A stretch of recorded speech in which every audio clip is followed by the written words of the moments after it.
Se coloque em pé em reverência à leitura da Palavra de Deus. Abra suas Bíblias na carta de Paulo aos Efésios, capítulo 5. Hoje nós vamos ler dos versículos 8 a 14. Efésios 5, de 8 a 14. Dando continuidade à exposição da carta de Paulo aos Efésios, hoje nós vamos falar sobre o andar do cristão na luz. Vamos falar sobre andarmos na luz.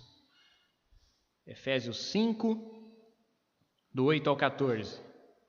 Nós lemos assim: Porque noutro tempo erais trevas, mas agora sois luz no Senhor. Andai como filhos da luz, porque o fruto do Espírito está em toda bondade e justiça e verdade, aprovando o que é agradável ao Senhor. E não comuniqueis com as obras infrutuosas das trevas, mas antes condenai-as, porque o que eles fazem em oculto, até dizê-lo é torpe. Mas todas essas coisas se manifestam, sendo condenadas pela luz, porque a luz a tudo manifesta. Por isso diz: Desperta, tu que dormes, e levanta-te dentre os mortos, e Cristo te esclarecerá. Oremos, irmãos. Pai, nós precisamos ouvir a tua voz. Senhor, só tu tens as palavras de vida eterna. Falas ao nosso coração.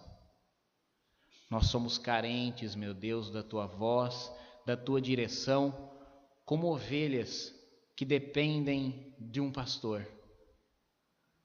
Senhor, transforma as nossas vidas, transforma o nosso homem interior a um ser recriado em Cristo, mais semelhante a Ti.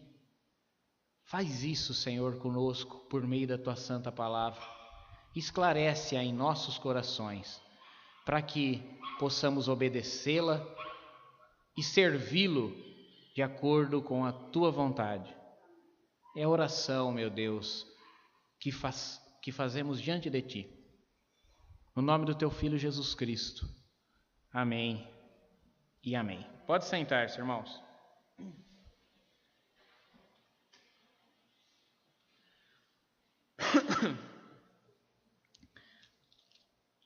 Essa semana aqui teve umas quedas de luzes, né?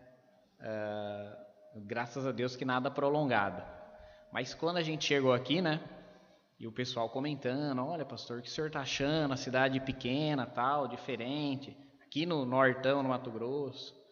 Diferente, né, irmãos? A distância das coisas é diferente. Agora a gente tem que andar 90 quilômetros para fazer compra no atacadão. É bem diferente, né? E, pastor, aí o pessoal fala que agora tá mil maravilhas, né? Tudo asfaltado, luz elétrica e tal. Que antes, quando nós chegamos aqui, era gerador elétrico, então 10 horas da noite, apagavam tudo e aquele breu. E essa semana teve uma quedinha de luz aí, e as meninas já não estavam, acho que estavam no quarto, não estavam comigo com a Mariana, já deram uns gritinhos já, né? Fica tudo apagado e... A luz é realmente algo muito importante para nós, e quando acontecem essas coisas assim é que nós damos valor para ela. Hoje Paulo nos fala, através da palavra, Deus nos fala por meio do apóstolo Paulo, de como é andarmos como cristãos andando na luz. E quando nós pensamos em luz, às vezes nós não nos damos conta como somos dependentes da luz, né? Que é só faltar luz um pouquinho e nós já pensamos na hora: nossa, será que volta logo? E se demora um pouquinho mais, já começa a preocupar um pouco mais. A gente já não tem vela em casa, porque acha que a lanterna do celular dura o tempo que for, né? Então aí a Mariana ainda falou assim, né? No dia que começou a chover e tal, ela falou: tem que ir no mercado comprar umas velas, hein? Aí no dia que acabou a luz, ela falou: falei pro seu pai, Sara, que era para ter ido comprar vela. Graças a Deus voltou rapidinho. Mas quando acaba a força, nós vemos como nós somos dependentes da luz. Na verdade, nós dependemos de tudo da luz. Da luz natural, obviamente, né? A luz solar que está aí todos os dias, graças a Deus, Ele nos tem dado o sol, é fonte de vida. Sem a luz solar, certamente nós morreríamos de fome. Agora nós moramos aqui numa região agrícola e vocês aqui sabem o quanto que a luz do sol é importante, né? É o nosso sustento, é vital. Mas a luz artificial também se tornou vital para nós, né? A luz elétrica aí, hoje a gente depende dela para comunicação, depende dela para ter alimentos conservados, depende dela para cozinhar às vezes, tudo a luz. Não é verdade? Quem que nunca acordou no meio da noite assim e sai tateando, procurando o interruptor, principalmente se você dormir na casa de alguém desconhecido? Já aconteceu isso? Você está dormindo na casa de alguém, pousando na casa de alguém, aí você acorda no meio da noite, você acorda pensando que é o seu quarto, você sabe onde está o interruptor. E aí a hora que você se dá em si assim, que você está dormindo na casa dos outros, você não sabe em que posição geográfica do quarto você dormiu. E aí você sai no escuro tateando para procurar o interruptor e tum, acendeu a luz. Que bom quando nós achamos a luz. Assim também é a luz espiritual a que Paulo se refere. Quando nós achamos a luz de Cristo, é aí que nós não tropeçamos mais. Quando nós achamos a luz do interruptor no quarto, aí nós não tropeçamos no chinelo, nós não batemos o dedinho na quina da cama. Quando nós encontramos a luz espiritual, nós também não tropeçamos mais no pecado. Quando nós encontramos a luz de Cristo, nós vemos os obstáculos da vida, nós não somos surpreendidos por Ele. Nós enfrentamos Ele porque os enxergamos bem. Nós desviamos e não caímos mais no mesmo buraco. E aqui Paulo nos fala da importância, então, de como cristãos andarmos nessa luz espiritual. Versículo 8 ele fala assim: andar como filhos da luz, andai como filhos da luz. É o finalzinho do versículo 8 aí. Essa expressão filho de algo, é uma expressão comum no hebraísmo.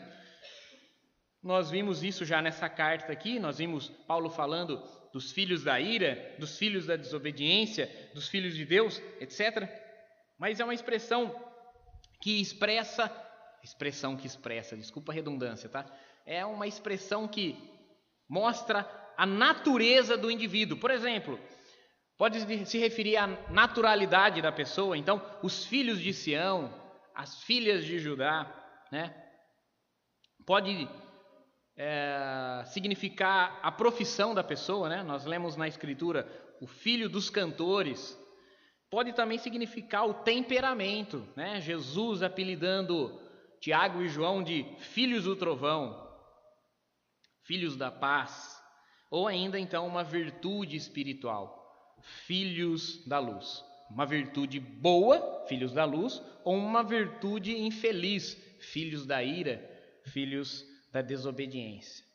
O que significa dizermos então que somos filhos da luz? Andar como filhos da luz, irmãos, é andar como alguém que pertence à luz. Alguém que é da luz, alguém que recebeu luz. Alguém que nasceu outra vez. E é assim que Paulo começa o argumento dele aqui no versículo 8. Porque em outro tempo vocês eram trevas. No outro tempo, irmãos, nós éramos trevas. Nós estávamos entenebrecidos, obscurecidos. Nós estávamos na escuridão espiritual. Conforme o capítulo 2, versículos 11 e 12, nós éramos pagãos na carne, sem Cristo, alheios às promessas, sem Deus no mundo. Éramos trevas, éramos da escuridão. Ele diz, mas agora sois luz. Ele fala isso ligado ao versículo 7, quando ele diz, não sejam os companheiros daqueles que, dizendo-se cristãos, praticam obras carnais, obras mundanas, porque vocês eram da escuridão, mas agora vocês são da luz. Jesus disse aos seus discípulos: vocês são a luz do mundo. Brilhem a sua luz diante dos homens, para que eles vejam as suas boas obras e glorifiquem ao seu Pai que está no céu. Irmãos, nós somos luz, isso significa que estão todos nos observando como nos comportamos como cristãos. Agora, principalmente nessa época do ano aqui, nós percebemos, quando nós acendemos uma luz, como os bichinhos são atraídos por ela, né? Jesus disse assim: ninguém pode esconder uma cidade que foi construída sobre um monte. Ela está evidente. Todos a reconhecem. E como cristãos, somos luz nesse sentido. E pode ter certeza, irmãos, a coisa mais desagradável, mais desconfortável é, por exemplo, no ambiente social, no trabalho da gente, na família da gente, quando a gente dá uma pisada na bola, o que é que eles falam? Pô, mas o fulano de tal não é crente? Fulano de tal não vai na igreja? É sempre assim. Então nós não podemos pisar na bola. Ah, pastor, não sou perfeito. Não é, você e eu não somos perfeitos, mas fomos chamados a sermos, tá? Jesus disse: sede vós perfeitos como é perfeito o vosso Pai que está no céu. Então nós estamos sendo observados. Como luz, os olhares se voltam para nós, porque o mundo está entenebrecido, o mundo está obscurecido. E luz significa diversas coisas. A primeira delas, luz significa esclarecimento, entendimento. Salmo 119, versículo 105 diz: lâmpada para os meus pés é a tua palavra e luz para o meu caminho. Lâmpada que Jesus se refere aqui, aliás, que o salmista se refere aqui, é aquela candeia, aquela lamparina. Então, uma luz que ilumina só o seu derredor. Quando você, hoje em dia não, né? Porque nós temos a luz elétrica, graças a Deus, mas não muito antigamente, você acordava pela noite, acendia o pavio do lampião e você saía pela casa, tal, porque geralmente a casinha que você acorda para frequentar no meio da noite era do lado de fora, né? Então você sai no meio da casa com a lamparina. E o que é que ela ilumina? Ela ilumina os seus pés. Ela não ilumina lá longe. É diferente de uma lanterna que nós temos hoje, você joga o facho de luz lá adiante. Ela ilumina os seus pés aqui próximo, para você não tropeçar, para você não ser surpreendido pelo obstáculo. Isso é esclarecimento, irmãos. A palavra de Deus é para nós uma lâmpada aos nossos pés, para que nós possamos caminhar, nos conduzir nesse mundo de trevas com o mínimo de luz, para que não sejamos enganados, para que não tropecemos, para que não geremos escândalo. Segundo lugar, luz significa transparência, significa verdade. Lucas 12, 2 e 3, Jesus diz assim: aquilo que vocês falam ao pé do ouvido será proclamado aos telhados. Aquilo que vocês fazem em oculto será manifesto abertamente no dia do juízo. Nós, como cristãos, andamos na verdade. A nossa vida é um livro aberto. Não temos o que esconder. Não tem nada que eu tenha que conversar com alguém que precise ser de portas fechadas. Tudo que fazemos, fazemos abertamente.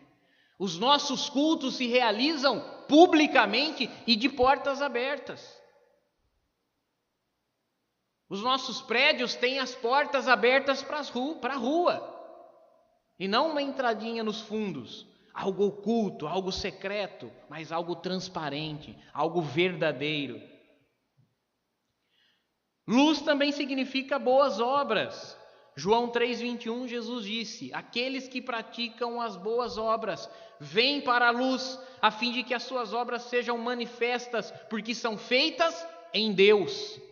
Então, se nós temos boas obras, bom comportamento, é sinal de que nós estamos andando na luz. E luz é também comunhão. 1 João 1,7 diz: se andarmos na luz, como Ele na luz está, temos paz uns com os outros. E o sangue de Jesus Cristo nos purifica do nosso pecado. Luz significa comunhão, paz uns com os outros. Agora vocês são isso, irmãos. Agora vocês são esclarecidos, vocês conhecem a palavra de Deus. Agora vocês são transparentes, agora vocês são verdadeiros. Agora as obras de vocês são feitas em Deus e reveladas pela luz. Agora vocês têm paz uns com os outros e comunhão, porque são membros uns dos outros, e todos fomos purificados pelo sangue de Jesus. Versículo 9, Paulo fala, porque o fruto do Espírito, ou como outras traduções trazem, porque o fruto da luz está em toda bondade, justiça e verdade. Fruto é o mesmo que produto, resultado. Portanto, são as evidências de que somos verdadeiros filhos da luz. Os filhos da luz têm o fruto da luz, ou o fruto do Espírito, as virtudes espirituais que o Espírito Santo desenvolve na vida do crente. Quando você planta uma arvorinha frutífera, né? Quando você planta uma árvore frutífera, você espera colher dela frutos, óbvio, né? Você planta lá uma aceroleira.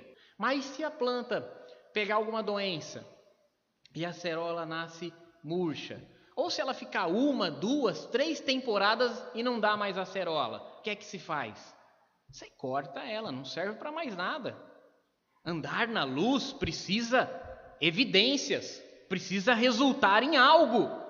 Dizer que eu sou um filho da luz, que eu tenho comunhão com o meu irmão, dizer que eu sou esclarecido pela palavra, dizer que eu ando em transparência e verdade, que pratico boas obras, precisa de alguma evidência. Dizer que eu sou filho, ou seja, que eu sou nascido de novo, que eu sou filho de Deus, nascido de Deus, precisa evidências, precisa resultados. Gálatas 5:22 diz que o fruto do Espírito é o amor, a alegria, a paz, a paciência, a gentileza, a bondade, a fidelidade, a mansidão e o domínio próprio. Você tem essas coisas? Ou tem desenvolvido essas coisas? Você tem amor caridoso pelo seu irmão? Nós já dissemos aqui repetidas vezes, porque a carta aos Efésios trata do amor cristão repetidas vezes. Amor caridoso é aquele amor apesar de. Você tem amor caridoso pelo seu irmão, como no sermão do domingo passado, um amor sacrificial, profundo. Tem alegria na sua vida, paz na sua vida, paciência que as coisas aconteçam, paciência com os outros que não são perfeitos e te rodeiam, a bondade, a gentileza, fidelidade, você cumpre com a sua palavra, a mansidão, a domínio próprio. Essas coisas são um resultado, irmão, o fruto de um relacionamento com Deus. Quando você anda com as pessoas, essas pessoas te influenciam. Influenciam na maneira com que você age, pensa e fala. Logo, um relacionamento verdadeiro com Deus, um relacionamento pessoal com o Espírito Santo, vai produzir uma influência. Uma influência do Espírito Santo em você. Essa influência é o fruto do Espírito.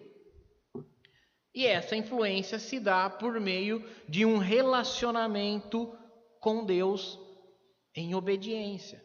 Quanto mais eu me relaciono com Deus em obediência, mais o Espírito Santo me influencia, mais parecido com Ele eu me torno, mais amor, mais paz, mais alegria, mais fidelidade, mais domínio próprio, etc, etc, etc.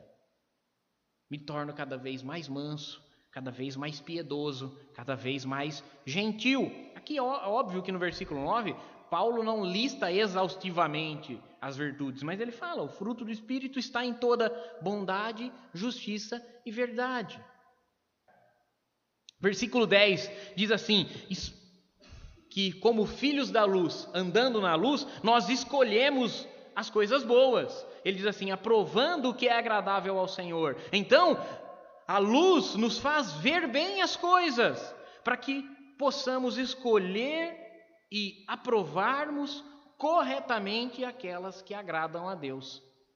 Então, diferentemente das pessoas no mundo lá fora que não têm a luz de Cristo, que não têm esclarecimento da palavra, que não têm transparência e verdade, que não têm boas obras e que não têm comunhão em Cristo, nós, como filhos da luz, vemos perfeitamente as coisas. Não escolhemos as coisas como que apalpando, como que tateando, mas como que vendo perfeitamente se elas são boas ou não, se elas são agradáveis ou não no Senhor, se elas são aprovadas ou reprováveis. Nós aprovamos ou reprovamos as coisas, os lugares, pelo valor que está nelas, pelos valores que elas comunicam. A luz deve servir para isso, irmãos. Se você é um cristão, um filho da luz, e não sabe escolher as coisas que são agradáveis a Deus, você está com os olhos fechados. E como diz o ditado popular, o pior cego é aquele que não quer ver. Nós devemos escolher as boas coisas. Quando eu falo boas coisas, não estou falando materialmente, óbvio que não, esqueça essas coisas. As coisas materiais vão ficar nesse mundo, a ferrugem e a traça vão comê-las. Estou falando escolher as boas virtudes, estou falando escolher os bons relacionamentos, escolher boas companhias, escolher bons hábitos. Só quem tem luz faz as escolhas precisamente, porque vê perfeitamente.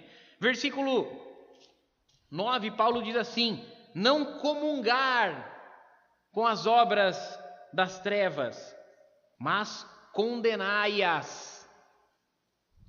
Irmãos, é impossível que alguém, dizendo-se cristão, não se posicione sobre as obras desse mundo, sobre os valores desse mundo. Agora nós estamos sendo desafiados a nos posicionar cada vez mais.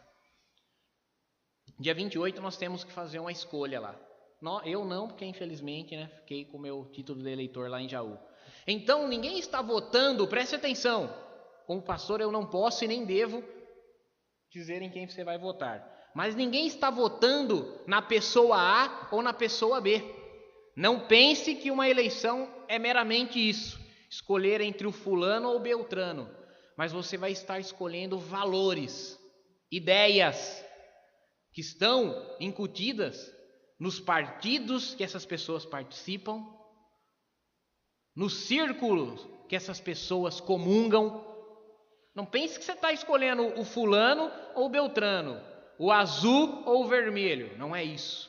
Você está escolhendo tudo aquilo que está por trás dessa pessoa. Essas pessoas não chegam lá sozinhas. Elas chegam lá sob ideais, sob bandeiras. E é esses ideais e essas bandeiras que você vai estar escolhendo. Por isso você tem que ver quais são os ideais cristãos, quais os valores cristãos, quais as bandeiras cristãs. Essas que eu vou escolher. Não só no dia 28 aí na eleição, não.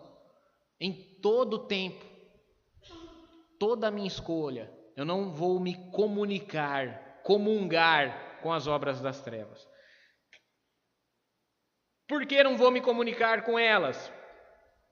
Como é que nós conhecemos que as obras, determinados ideais, determinadas ideias, partidos, são das trevas? Porque elas são infrutíferas. Não vos comuniqueis com as infrutuosas, infrutíferas obras das trevas. Então, se a luz é frutífera em toda bondade, justiça e verdade, as trevas são infrutuosas em toda maldade, injustiça e mentira. Então tudo que é falso, tudo que é injusto, não se comuniquem com essas obras, porque elas não produzirão nada. Elas farão de você árvore estéril. Jesus na parábola do semeador, deu um exemplo de como ser um religioso infrutífero. E o que é que ele disse? A terceira semente é a semente que caiu entre os espinhos. E ela cresceu. Porém, os espinhos cresceram junto com ela e sufocaram-a. e ela não deu fruto. Aí Jesus explicou e disse: esse é aquele que ouve a palavra, a recebe de bom grado, mas os cuidados desse mundo e os bens terrenos sufocam, roubam toda a sua atenção. Irmão, trabalho é bom, mas trabalho não é prioridade. Irmãos, dinheiro é bom, mas dinheiro não é a motivação principal. Ter uma boa casa, um bom carro, uma boa formação, um bom emprego, tudo isso são objetivos que nós cultivamos, mas nada disso é o que nós esperamos. Não esperamos nessas coisas. Jovem que está estudando, pensando em fazer um curso, uma graduação, a faculdade, ele está lá e ele tem que se dedicar bastante, ralando noite após noite, estudando, mas ele tem que saber, Jesus pode voltar hoje e eu nem passei no vestibular. Jesus pode vir hoje e eu nem fiz o Enem no dia 4. Jesus pode vir hoje e eu nem abri a minha empresa. Jesus pode vir hoje e eu nem fechei aquele negócio. Não que fechar o negócio seja ruim, não que abrir a empresa seja ruim, nem que estudar e ingressar num curso superior seja ruim, mas essas coisas não são a nossa prioridade. Se nós cuidarmos e nos deixar cuidar das coisas desse mundo, dos meios materiais, dos interesses terrenos, nós não produziremos fruto. Vão passar anos e anos e embora sejamos religiosos, estejamos numa igreja, não vai haver amor, não vai haver paz, não vai haver alegria, não vai haver esperança, não vai haver gentileza, não vai haver bondade, não vai haver fidelidade, não vai haver mansidão, não vai haver domínio próprio. Nossas vidas não vão mudar em nada. Por quê? Porque nós pensamos no dinheiro, no trabalho, na casa, no casamento, no carro, na escola dos filhos, no curso superior. Louco! Louco! E se hoje te pedirem a sua alma, o que você está preparando ficará para quem? Ele diz assim: não comunguem com elas. Conforme o versículo 7, não sejam os seus companheiros. Então nós devemos filtrar as nossas companhias, nós devemos filtrar aquilo que nós vemos, devemos filtrar aquilo que ouvimos, devemos filtrar aquilo que falamos e devemos filtrar os lugares onde estamos. Não comuniqueis com as obras infrutuosas das trevas, antes condenai-as. Condene os valores desse mundo. Não condene as pessoas, condene as obras das pessoas. As pessoas são vítimas, as pessoas são pobres, escravos do pecado como nós éramos. Nós não odiamos as pessoas que não conhecem a Cristo, nós odiamos as suas obras. E piedosamente nós amamos e intercedemos por eles, pela ignorância em que eles se encontram. Condenai o pecado em você mesmo. Condene o pecado em si próprio, não tolere o pecado em si próprio, não se conforme, não se acomode, não se acostume com o pecado. Versículo 12, Paulo fala a respeito do pecado oculto. Ele diz: o que eles fazem em secreto, até dizê-lo é indecente. Aqui Paulo está fazendo uma referência a certos cultos pagãos do ocultismo, que eram feitas orgias, até sacrifícios humanos, nos templos dos deuses romanos, em que aquelas pessoas se cobriam todas ou vestiam máscaras e participavam de orgias, geralmente ao deus Dionísio, deus grego Dionísio, ou deus romano Baco, que é o deus do vinho. Você certamente já ouviu a expressão bacanal, que é a festa ao deus Baco, a festa ao deus Dionísio, em que os homens e mulheres cobriam o seu rosto para não serem reconhecidos da sociedade e com muito vinho praticavam todo tipo de imoralidade e orgias e sacrifícios humanos. Paulo fala, aquilo que eles fazem em segredo, até dizê-lo é indecente. Isso para nós significa o quanto é vergonhoso para nós passaram a vida praticando pecado oculto, usando máscaras religiosas para nos escondermos. Quando alguém vai aprontar alguma, né? Geralmente quando o ladrão vai furtar, ele dá uma olhada para os lados, ele vê se não tem nenhuma câmera e então ele pratica o delito. E quando nós vamos pecar, nós deveríamos olhar para cima. Versículo 13. Porque todas essas coisas, as obras que eles fazem escondidos, se manifestam, sendo condenadas pela luz. Porque a luz tudo manifesta. E como nós lemos hoje, como eu citei hoje aqui, João 3, os versículos 20 e 21 diz assim: o que faz as obras da escuridão, ou seja, aquele que pratica o pecado, não quer saber de vir para a luz, não quer saber da verdade, não quer saber da confissão, porque a luz revela quem ele realmente é. Mas quem pratica a verdade, vem para a luz. Nesse sentido de João 3, a luz significa o arrependimento, a verdade. Quem pratica as obras das trevas não vem para a luz, porque não está arrependido, porque a luz mostra quem ele realmente é. Mas quem pratica as obras da luz, vem para a luz, a fim de que as suas obras sejam manifestas, porque são feitas em Deus. Arrependimento, irmãos. No versículo 12 ele fala do pecado oculto, no versículo 13 do arrependimento. Existe cura para o nosso pecado. É um coração quebrantado e arrependido diante do Senhor. É um arrependimento e a confissão do nosso erro. É o abandono das nossas obras infrutíferas. Versículo 14. O apelo do Evangelho é esse. Por isso diz: desperta tu que dormes, levanta-te dentre os mortos e Cristo te esclarecerá. O versículo 14 encerra esse trecho chamando o pecador ao arrependimento, a sair das trevas, sair do pecado para a luz.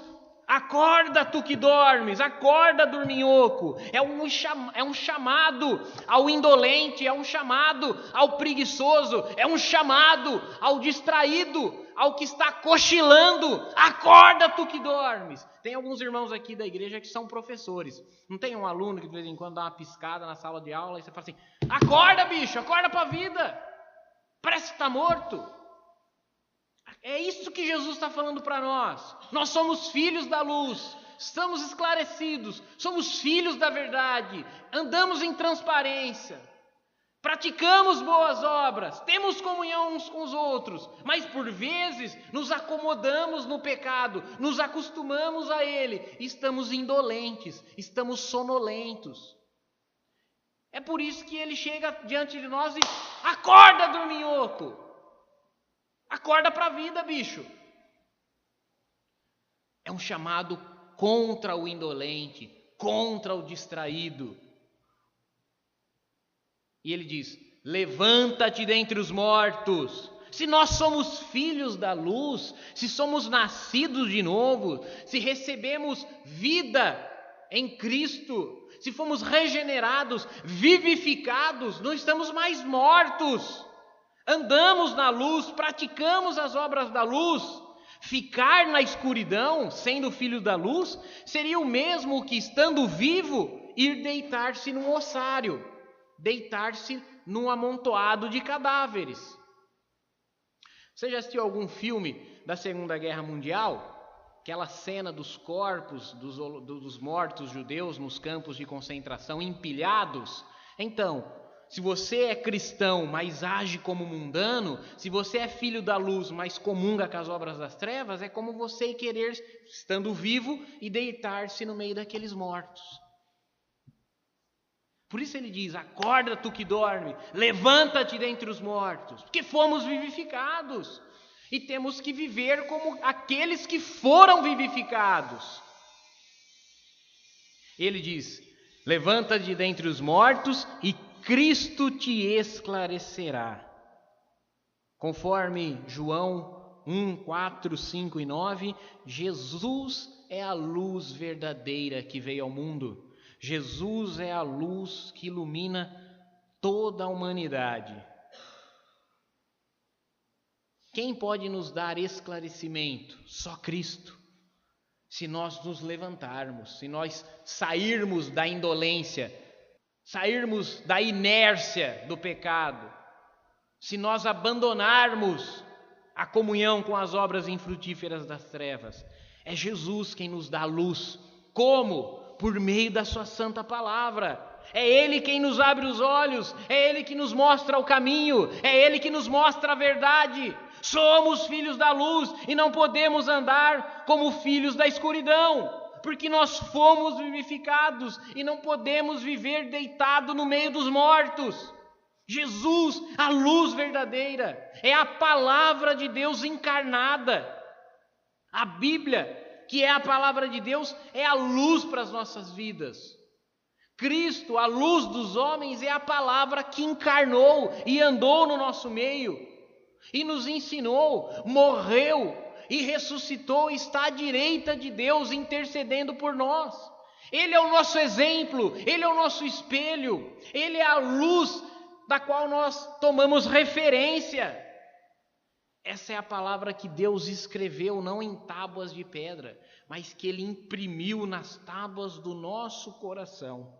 Essa é a luz para guiar todos os nossos passos. Andar na luz, irmão, significa andarmos de acordo com a palavra de Deus. Andarmos em sinceridade, em verdade, justiça e boas obras.